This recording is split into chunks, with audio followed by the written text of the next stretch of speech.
السلام علیکم کورمیوال وړونو د سید نجیب طرف نه تاسو ټولو عزتمنو ته ډېر ډېر د سلامي. نن د میسج کوم دی د خپل څوره د ما کورمیوال وړونه دي، خاص کر د ما کوم ځوانان وړونه دي، هغوی ته دا پیغام ورکوم. اول ټولو نه مخکې د خپلو ځوانانو وړونو د هغوی استقامت ته، د هغوی صبر ته، د هغوی جذباتو ته، هغوی چې کوم اوسه پورې تکلیفونه برداشت کو، زه پردولسي خپل ټولو ځوانانو ته سلام پیش کوم. سلام نه بعد دا تاسو ته یو ایز ا برادر ریکویسټ کوم چې دا اوسه پورې کوم تکلیفونه، کوم مشکلات، کوم مثال ایمو ځوانان، ایمو وړه بچي، ایمو خویندې میندې کوم ډول ظلم زیاتی مو سوا شو، تاسو صبر او تاسو اوسه پورې خپلو مشرانو په عمل باندې روان یو، خپلو مشرانو ته مسترګې دي. خیر دی د 2 ورځې مزید صبر وکړئ، څه پاتې ولګېږي، دود که دود پانی که پانی بشي. نو موږ به خپل مشران راوکسو چې هغوی بېګا د کنوینې کوم رد عمل مو ته رکوي، هغوی کوم سوچ فکر مخکې راوړی دی. انشاءالله بیا به نیکسټ ویډیو کې هغه به مو تاسو شیر کوو. خو دغه ځای کې زه افسوس کوم په د خپل پاکستان ریاست باندې یو ورته بیا د کومه ویډیو تاسو کسوئ دا نن ویډیو دی چې هلته کوم د فوج اداره مو سره پرته دی، اف سی پرته دی، پولیس مطلب هلته مو سره شته دی، اداره پرته دی مو سره. هغوی ته نن بیا ټرکونه لوړل، په ټرکو سامان لوړل، نه بګن دهشتګردو هغوی ته څه نقصان ورسولو، څه تکلیف ورسولو، نه لارې کې ودرولو، هیڅ قسم مطلب مزاحمت ورته نه وشولو. هغه نه علاوه مثال خپله د کسوی چې پراچینار کومه ډله مشکلاتو سره روبرو دی، د پراچینار یوه ځوانه، یوه نیمه سپکه خبره، یو نیم الفاظ یا داسې نه ورته وویله چې پرون ما ګاډي وسوله، مو ته دوره کروڑو نقصان میلاو شولو، نن د تا څنګه سامان رو بسلو. خو ریاست نه افسوس په دې کوو چې ته د خپل ګاډي صحیح سلامت رو بسای شي.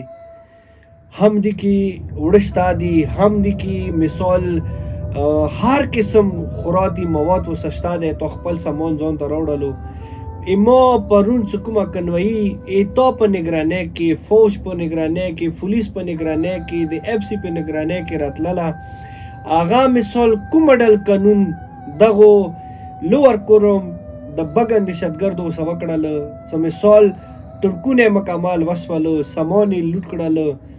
و ټولو نه زیات افسوس ترین مقام دا دی که نه چې هغه کې چې کوم ډیراوران ورکې وو، هغو ډیراورانو سره تاسو کوم ډول سلوک وکړلو. اول مو وویشتلو، بیا مو سرونه تنه پرې کړله. هغه نه علاوه خدای ته علم دی چې تاسو به هغوی سره کوم ډول ظلم زیاتی کړی وي. ریاسته ډېر ظلم ده کوي، ډېر ظلم زیاتی در اخیستی دی. که انشاءالله دغه ظلم زیاتی چې کوم دی که نه، یو وخت به راشي تا نه به دغه ظلم زیاتی پښتنه خامخا وشي. ټیک دی مو بې باسه یو، ټیک دی مو لاسونه مثال خپلو مشرانو تړلي دي. که مو د نه پښتنه نه کوو که نه، یوه ورځه دی چې هغه ته ورځې قیامت یی. اخکې یا چې چوکه دغه کیس کې ملوث وي که نه، دغه کیس ملوث والا هر یو کس ته به سزا میلویږي. خو ریاسته مو کمزوري نه یو.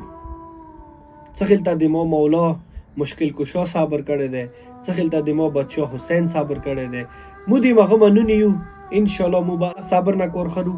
خو چې کله د صبر پیمانه ربلی شوله، ختم شولو صبر، نو بیا تاسو ته پاتې دی چې طریق کومه ډول اقدام کړی دی، هغه بیا ډېر سخت دی. خو خدای د وکړي چې زر په زر د مو روډونه د مو د مسلې حل شي. که بیا حل نشولې، نو بیا ریاست ته تی ذمهوارې چې کومه ډول قانون هلته په قوم جنسۍ کې وشو یا د پاکستان کې وشو، نو بیا دا ریاست یې ذمهوار دی، دا ادارو والا یې ذمهوار دي چې تاسو په نگرانۍ کې د شیاو سره کومه ډول ظلم زیاتی کیږي.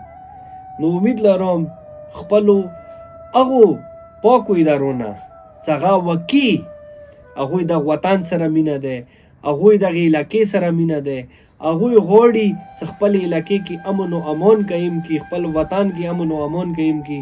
هغوی نه دا امید لرم چې انشاءالله په مو دغه خبرې باندې د مو د کوم مطلب د کورمې که ظلم زیاتی روان دی په دغه باندې به یو بهترین اکشن خلي و هلته به امن و امان کې قایموي. نه ډېره مننه وړونو، خوشحاله باد اوسئ. مو سید نجیب ته راکړو اجازات، مهرباني. السلام علیکم ورحمت الله وبرکاته.